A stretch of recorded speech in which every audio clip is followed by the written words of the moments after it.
try, but you never do. Sugar, there's a reason why we lose. You say you wanna cry, but you never do. Sugar, there's a reason why we lose. पिछले episode में आपने देखा Avengers और sculls के बीच की लड़ाई शुरू होती है और एवेंजर्स स्कल्स की बैंड बजा रहे थे, पर जब स्कल्स समझ गए कि वो जीत नहीं सकते तब उन्होंने जेनेट वैन डाइन यानी कि वॉस्प को बदल दिया एक केमिकल बॉम्ब में।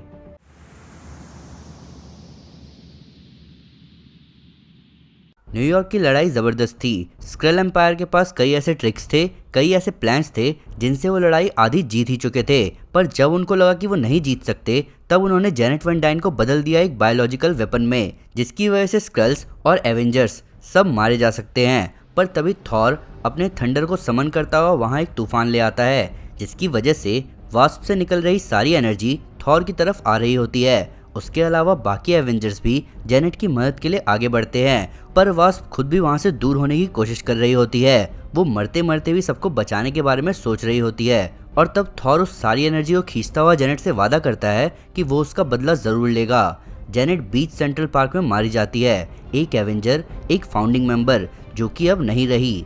ये नज़ारा देखकर सब दंग रह जाते हैं, पर सही बात तो ये है कि स्क्रल्स इंसानों को असली में नहीं समझ पाए, क्योंकि अगर वो समझ पाते तो वो जानते कि ऐसे काम के बाद जो भी एवेंजर, जो भी हीरो बचता वो बदला लेने ज़रूर आता, और यही हुआ। सारे एवेंजर्स दुख और गुस्से के साथ स्क्रल क्वीन की तरफ बढ़े। तब उनमें से वुल्वरीन अपनी पूरी स्पीड में स्क्रल क्वीन को ख़त्म करने आगे बढ़ा। स्क्रल क्वीन जानती थी कि अब वो नहीं बचेगी। अपने आखिरी पलों में उसने कहा कि वो मुझसे प्यार करते हैं, वो मुझसे प्यार करते हैं, और जैसे ही वुल्वरीन उसका काम तमाम करने के लिए उस पर जंप करता है, वैसे ही एक एनर्जी ब्लास्ट स्क्रल क्वीन को ख़त्म कर देती है, और वो एनर्जी ब्लास्ट होती है नॉर्मन ऑसबॉर्न के हथियार की। सबने देखा कि फाइनल किल शॉट नॉर्मन ने लिया, पूरी दुनिया ने देखा, हर नेटवर्क ये कवर कर रहा था। तब नॉर्मन अपने थंडरबोल्ट से कहता है कि किसी को नहीं छोड़ना, जो भी स्कल्स दिखे उसे जाने मत देना। वहीं टोनी बाकी सबसे कहता है कि जो उड़ सकते हैं वो स्कल्स वॉरशिप को नीचे गिराओ।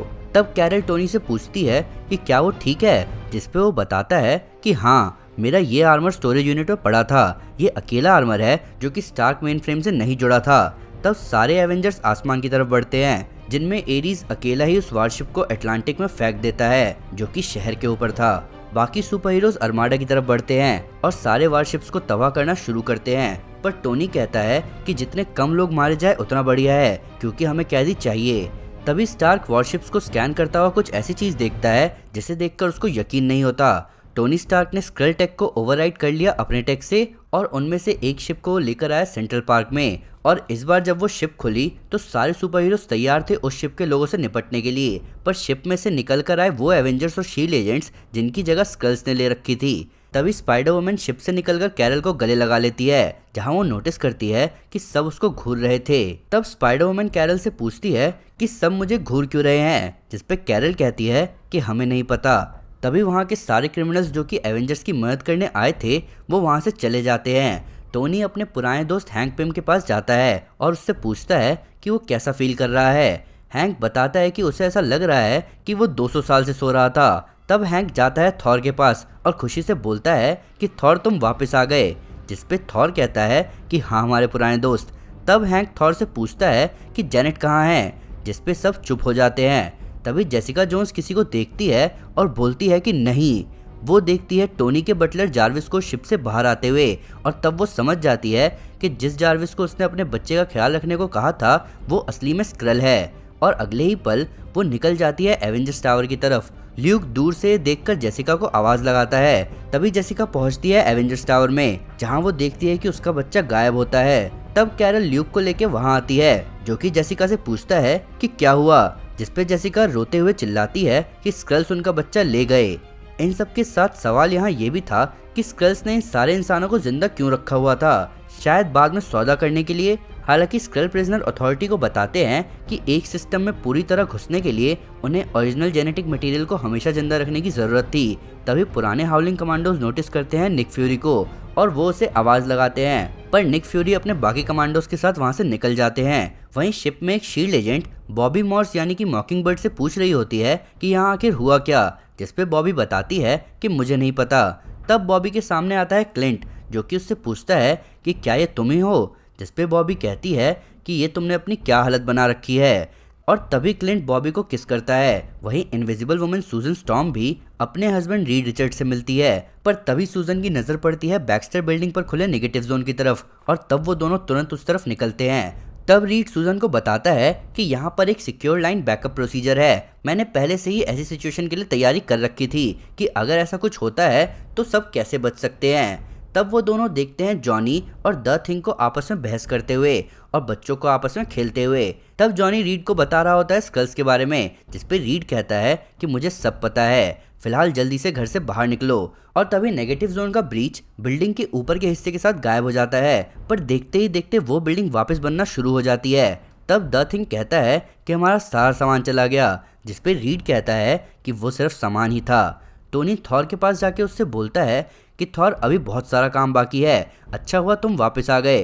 जिसपे थॉर गुस्से में कहता है कि हम यहाँ आए हैं क्योंकि हमारी यहाँ ज़रूरत थी, हमने तुम्हें पहले ही कहा था कि हम तुम्हारे साथ होकर कभी नहीं लड़ेंगे, तुम क्या बन गए हो इस बात का हमें दुख है, और हम जानते हैं कि सिर्फ हमें ही ये नहीं दिख रहा होगा कि इन सब की जिम्मेदारी किसके कंधों पर आती है। और ऐसा कहकर थॉर वहाँ से चला जाता है। तब टोनी कैप की तरफ मुड़ता है और कैप भी वहाँ से चले जाते हैं। तब केट हल्कलिंग से पूछती है कि क्या वो ठीक है, जिसपे हल्कलिंग कहता है कि मैं अपने लोगों के बारे में जानता हूँ, ये सब वो नहीं है जिसके लिए स्क्रल एम्पायर खड़ा होता है, ये कट्टरपन है, ये आतंकवाद है। तब केट कहती है कि मुझे समझ नहीं आया कि इन्हें अर्थ ही क्यों चाहिए, इनके पास कई सारे प्लैनेट्स पहले से ही हैं। जिसपे वो स्क्रल्स बताते हैं कि हमारे पास नहीं है, हमारे लोगों पर मुसीबत आ पड़ी थी, हमारे प्लैनेट्स अब नहीं बचे, हमारे पास सिर्फ हमारे भगवान का ही सहारा था और ये हमारा आखिरी मौका था। ये सुनकर हल्कलिंग और यंग एवेंजर्स हैरान रह जाते हैं। तब हम देखते हैं व्हाइट हाउस में लोगों को बात करते हुए, जहां प्रेसिडेंट बोल रहे होते हैं कि टोनी स्टार्क सबसे ऊपर था और उसी ने फैसला किया कि वो दुनिया की रक्षा करेगा, पर वो नहीं कर पाया। हमें ये बात समझनी होगी कि हमें कम से कम टाइम आपस में लड़ने में बिताना चाहिए और ज़्यादा टाइम बाहर की मुसीबत का ध्यान रखने में। टोनी की अब यहाँ कोई ज़रूरत नहीं है, शील्ड को भी अब बंद कर दिया गया है। हमें एक ऐसी ऑर्गेनाइजेशन शुरू करनी होगी जो कि हमारे प्लैनेट को सेफ रख सके। हमें ऐसी लीडरशिप की ज़रूरत है जो कि मुद्दे के वक्त हमारे काम आए, और हमने ये लीडरशिप आपके अंदर देखी है। नॉर्मन ऑसबॉर्न, आप ही शील्ड का काम, एवेंजर्स और 50 स्टेट इनिशिएटिव को संभालोगे, थंडरबोल्ट्स इनिशिएटिव के नाम से। स्टार्क टेक अब कहीं यूज़ नहीं किया जाएगा, हालांकि वो अब यूज़ करने के लायक भी नहीं रहा, और टोनी स्टार्क के ऊपर एक फुल स्केल इन्वेस्टिगेशन बिठाई जाएगी, उसे अपनी लापरवाही का जवाब देना होगा।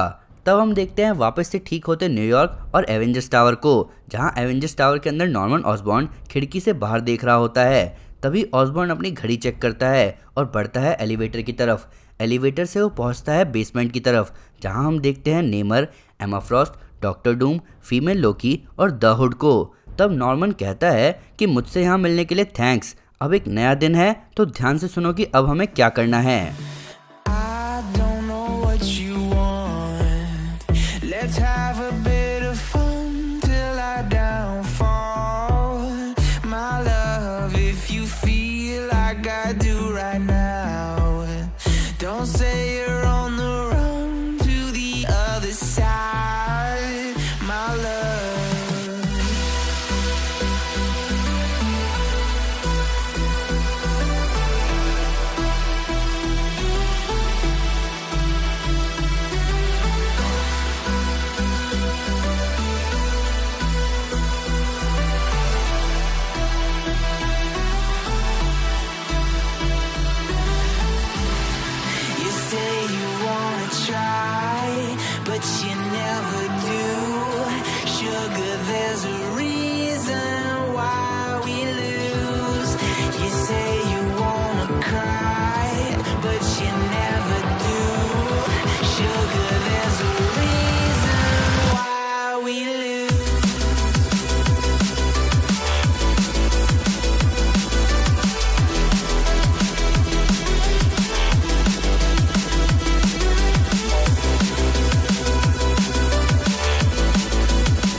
Let's have a bit of fun till our downfall.